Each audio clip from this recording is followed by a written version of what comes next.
So recently I saw that there's this bill called the Victim Support Service Bill. Could you please explain what the purpose of that is, and if it is passed, how it will affect victims of gender-based violence? So the Victim Support Service Bill was one of 4 gender-based violence-related bills that were currently released and published and had calls for comment. The particular bill that you're talking about was drafted by the Department of Social Development, and the other 3 bills that I'm referring to were drafted by the Parliamentary Portfolio Committee on Justice and Correctional Services. So the Victim Support Services Bill is, I guess, a first of its kind. The other 3 bills I'm talking about are amendment bills that amend current acts. The Victim Support Services Bill's purpose is twofold. This is what I gleaned from reading the bill. Its first purpose, or primary purpose, is to provide additional services and assistance and support to victims of violence, as they're defined in the bill. And its secondary purpose seems to be to regulate already existing victim support service providers, programs, and facilities. Now, it's this secondary purpose which has actually kicked up quite a fuss in the media and among the victim support services providers. And the reason that is because this bill quite heavily regulates these service providers and facilities. They require them now to be registered, to comply with accreditation requirements. They have to get a certificate every 5 years. They can be denied accreditation. They can be given temporary accreditation. They can be deregistered. And also there's quite a burdensome reporting process required by this bill. So what this translates into to the man on the street is basically all of these victim services, they are in the non-governmental sector. So they are privately funded. And these requirements will require quite a bit of financial resources to comply with them. And for those that don't comply, they will either disappear because they won't be provided with the requisite accreditation, or the bill also provides for the fact that the Department of Social Development can actually also subsume basically have the powers and the duties that rest with these service providers conferred on them, which is kind of like usurping their power. And for me, I found that quite unusual because these organizations, which some of them can be registered in terms of, or probably are registered in terms of, company laws or other laws in the public, and you can't just take a private entity's powers and duties.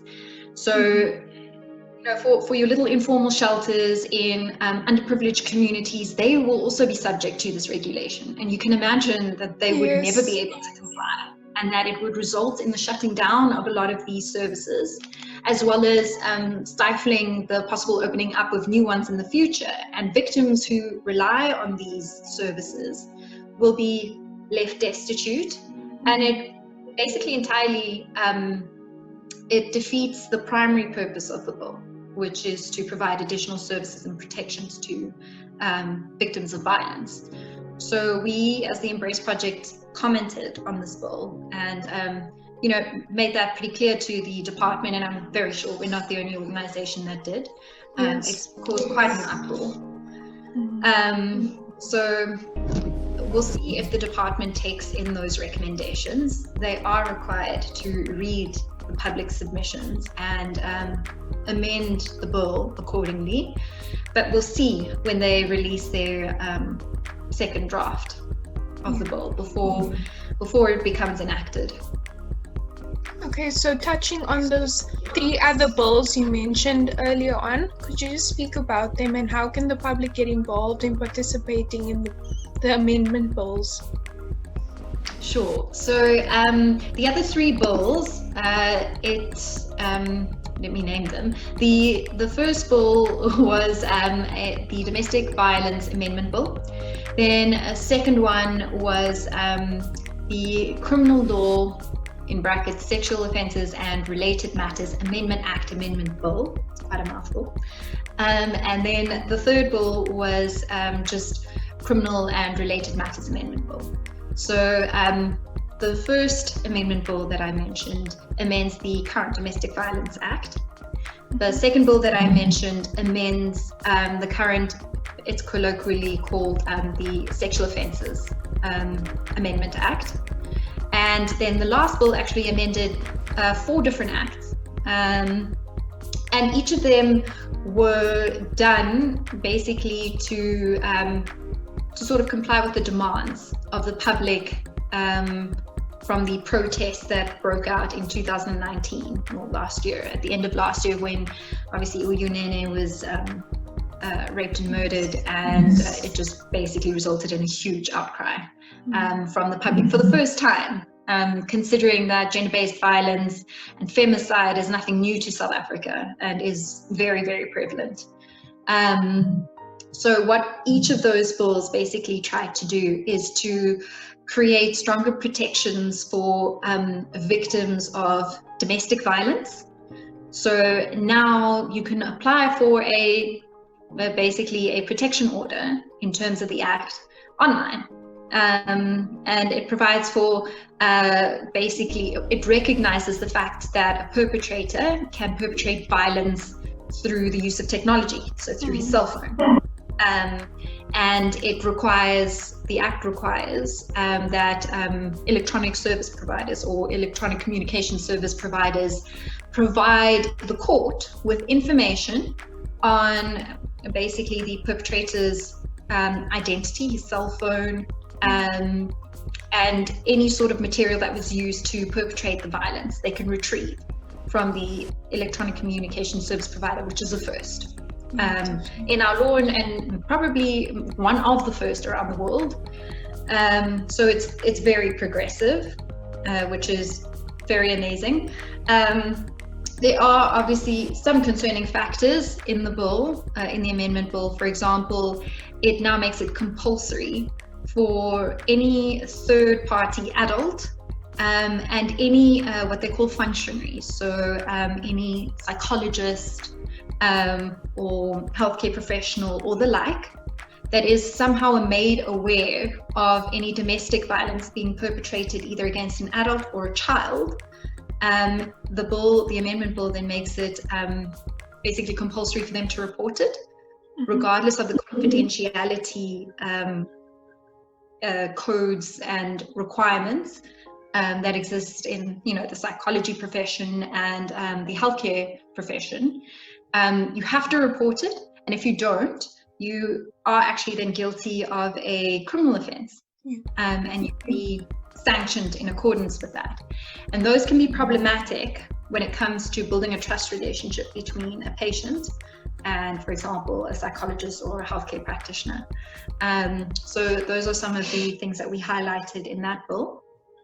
And then the Sexual Offences Amendment Bill, I'm trying to think what it does. It added an additional sexual offence of sexual intimidation. I think that was the main one. It also increased the definition of incest, and the National Register on Sex Offenders was meant to be made publicly available. Yes. That was one of the objectives of the amendment bill, but nowhere in the actual amendment bill does it provide for that. And that is something that we pointed out. I'm sure we're not the only organization to have noticed that. So that was the one glaring problem with that amendment bill. But if you recall, one of the demands of the public was that the National Register on Sex Offenders becomes public. And then the last amendment bill, it increased the, I think, bail requirements it also increased the minimum sentence for rape, compelled rape, and I think sexual exploitation of children and the mentally disabled. So it basically addressed also more of the protesters' demands. I know that at the time, the protests called for the imposition of a life sentence if you were convicted of rape. And this is rape without aggravating circumstances. But in this bill, it provides for a minimum sentence of between 15 to 25 years for rape without. So that's not a life sentence. The only time that a life sentence or life imprisonment is a minimum sentence is if you can prove rape with particular aggravating circumstances. So what we did in our submission is to try and point out to the Parliamentary Portfolio Committee that rape in itself consists of aggravating circumstances, that it's inherent in the perpetration of rape, unlike with murder. And that on that basis alone, even a first-time offender should be convicted and then sentenced to life imprisonment.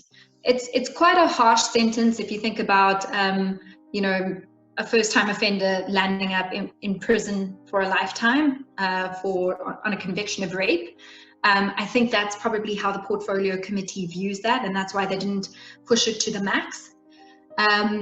But our view is that there's enough studies and the circumstances in South Africa are so dire that something as drastic and as unequivocal a message is required to be sent out to even potential first-time offenders, that it would justify a life imprisonment even on a first offender basis without aggravating circumstances. Because the harsher punishment would mean less people would actually do that in the first place. We hope so. The biggest problem though with all of these bills and the amendment bills as well is that some of them have pretty amazing provisions from before the amendments and they just haven't been implemented properly. So South Africa's biggest problem is not its progressive laws, because it has very, very good laws, but its problem is and has always been implementation. I've heard you mention this before in quite a few interviews. What do you think the government is actually doing about implementation, and what should they be doing? Like I know you mentioned sensitization. Yeah, sensitization training. Yes. So the thing with government institutions is it's often restrained by resource constraints as well as human resource constraints. So both money and people capacity and people skills. So that's probably the first and biggest hurdle that the government has to get through.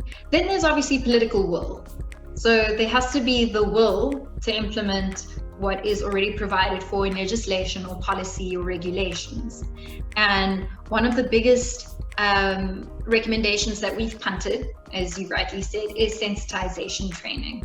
And sensitization training basically requires or is training that is aimed at basically breaking down harmful beliefs and practices, as well as sensitizing the civil service, because that is where the sensitization training would be implemented.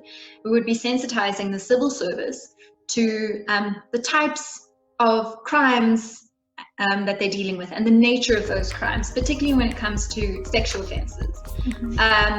Because I think what a male-dominated civil service doesn't understand is that sexual offences and domestic violence is a lot more psychological than they understand it to be. When people think of violence, they think it's physical. That's their immediate thought. But and these pieces of legislation have provided for all the different types of violence. But I don't think that the man on the ground understands that you can get all these different forms of violence, and it goes from psychological to mental, and there's a difference between the two, to economic, there are isolation tactics, for example, that abusers use. And it's that kind of knowledge that the law enforcement and the criminal justice system, that they need to understand and know about.